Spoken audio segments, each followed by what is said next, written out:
wonder, the time between you see it and the time it goes poof, is there any memory loss between there or any memory loss after that you really may not even know? And then afterwards, maybe even a year or more, do you kind of feel something in you, like an implant? I mean, these are all things you may be going on, you don't even realize it. Well, whatever my situation was, James, I didn't realize it for years. I put it out of my mind. But I still think something's really strange when I can't go through a security check without setting alarms off. I mean, I could be bone butt naked and set off alarm. That would set off alarms, let me tell you. Well, everybody also would be laughing, too, hysterically. Right, like I'm trying not to. Peggy Lee had a song years and years ago. You know who Peggy Lee was? Yeah. Okay, She had a song that was called "Is That All There Is?" and I just thought about that. If I would have had to take off my clothes there in front of everybody would have just said, "Is that all there is?" Then I guess we can only be friends. I just gotta say that. I bet when somebody snaps a glove, you turn your head real quick. I bend over automatically. You have muscle memory. You just get right to it. It's called reflexes by sound. That is hilarious. But I got a feeling you're going to hear a lot of similarities to things that might touch off memories for you and what might have happened to you, too, like that light maybe, or missing time, or implant. Who knows? We're going to find out. Well, that's what I like. And, we just don't have Terry Lovelace here. Coming up, I think, on the 21st, we have 21st. Whitney. And he is the godfather on abductions. I mean, he also is a great writer. He's wrote a lot about his abductions. That one movie, I keep trying to think with the Quaid, Dennis Quaid was in it, where the world comes to basically almost to end. It goes into an ice age. Oh, Day After Tomorrow. Yeah, Day After Tomorrow. I mean, he wrote that. Or they made the movie from that book.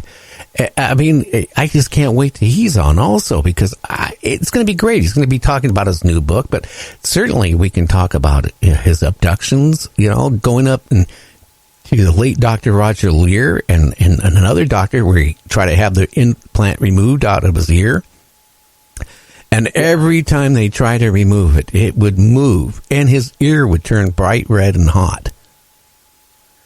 I know. A lot of people associate me with spirits and ghosts and stuff, but I've actually been investigating UFOs and abductions and cryptids since late 70s.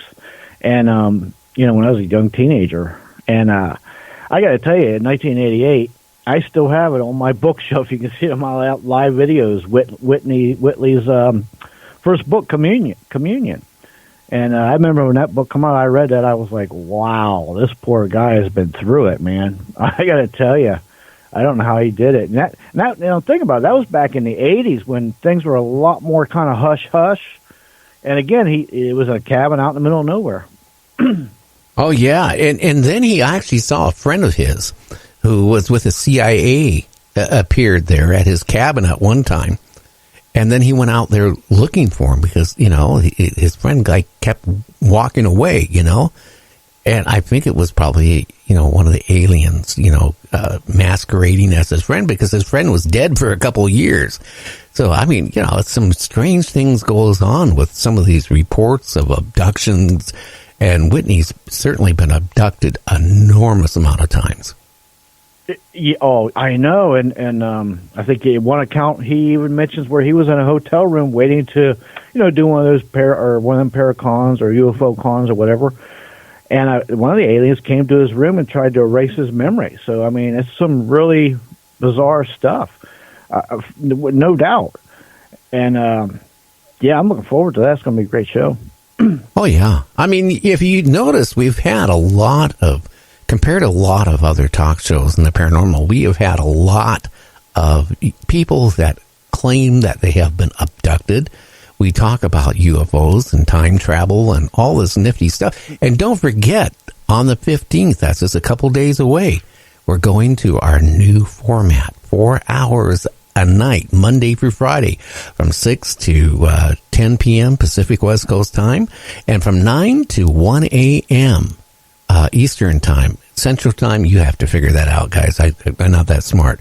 But we're going to be on 4 hours every night with 2 guests a night.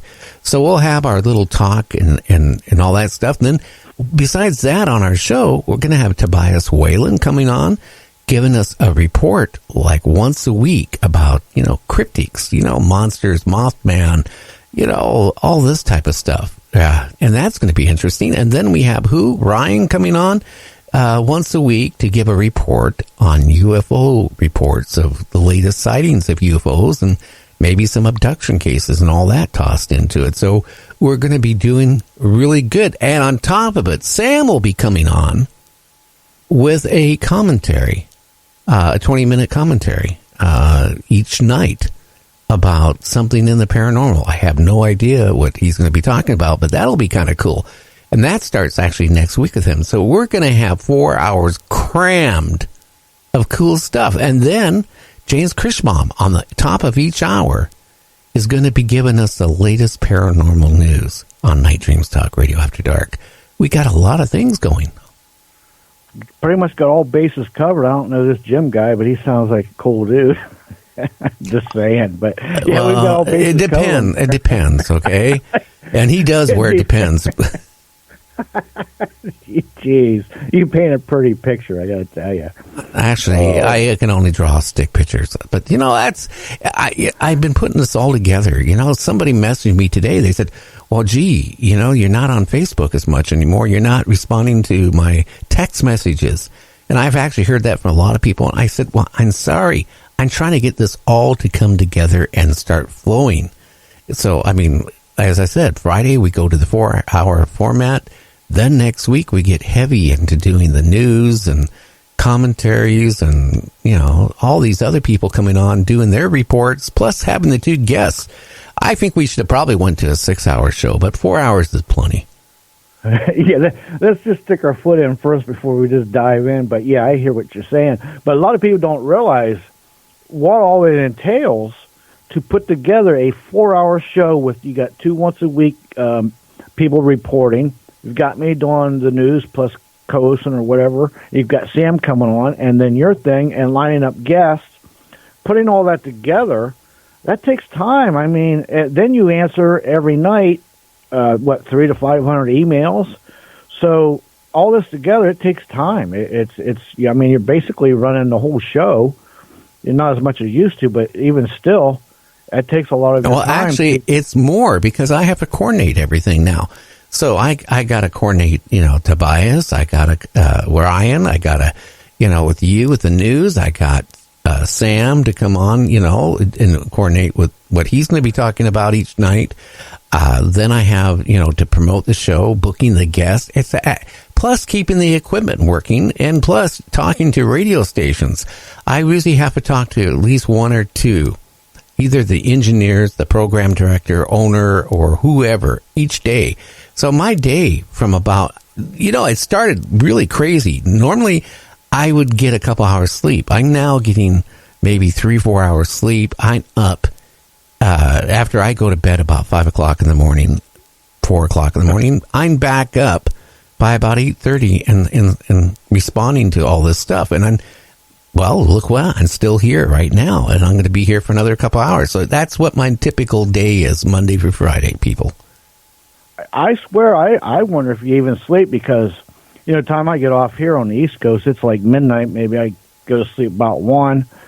But I woke up, go to the bathroom, get something to drink or whatever, 3, 4 in the morning here, or 5. You're still up. I'm like, this guy don't sleep, man. He just don't. I don't have time to. A fireball lights up the sky over Missouri. Oh, no. Oh, yeah. Now, I don't know actually what it was. This was an asteroid burning up, but a small one. Not the one the size of the Twin Towers or, Empire State Building. But, yeah, it scared people, because a lot of people started calling up the local police and the radio stations and the military saying they thought they saw a UFO. Well, it turned out to be a small asteroid coming in and doing what they do. They burn up and disintegrate. They do. That's.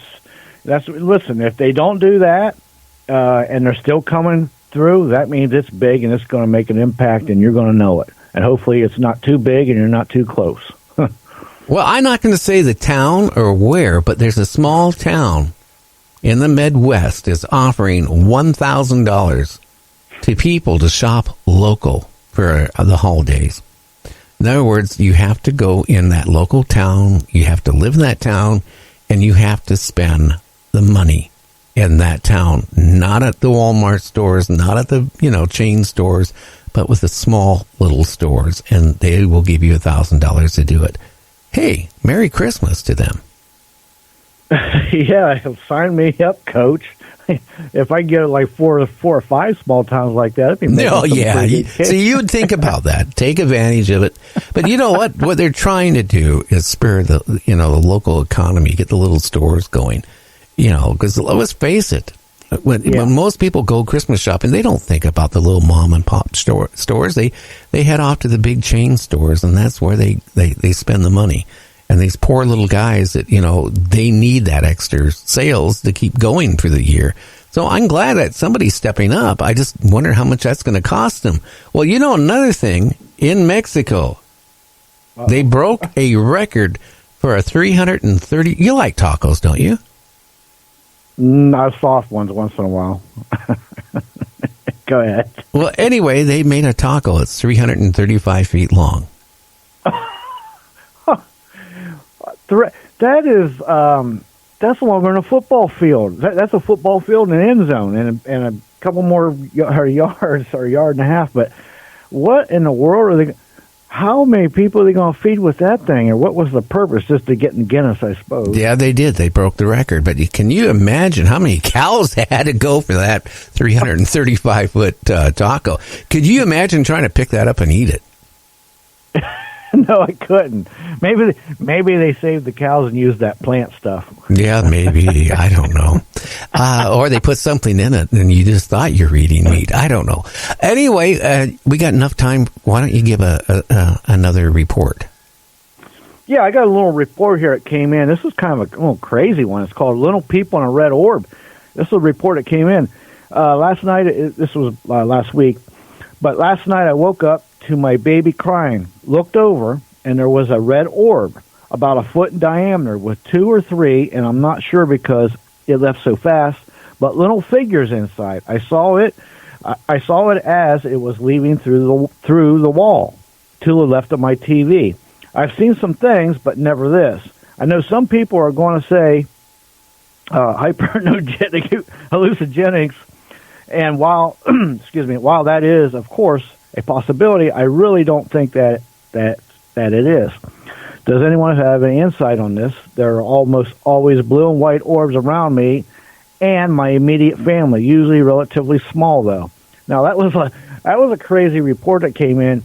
It kind of reminded me of, as we've talked several times about, who says that these aliens or whatever all got to be 5 foot or 6 foot or 7 foot? You've said it before. Maybe some of them are 3 inches or 4 inches. We don't know. We don't, because, who knows from what galaxy, solar system, where they ever came from.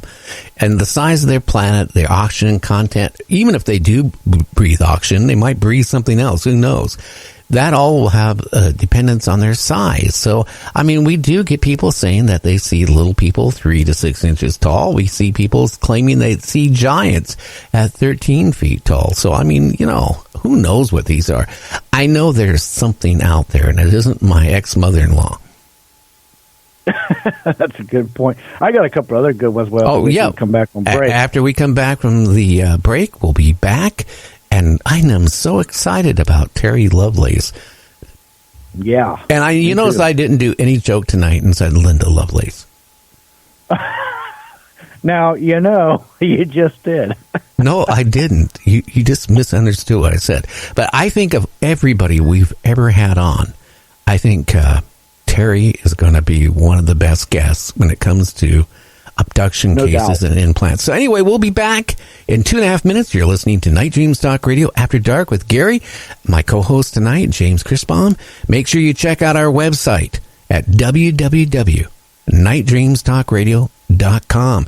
look at the pictures, look at our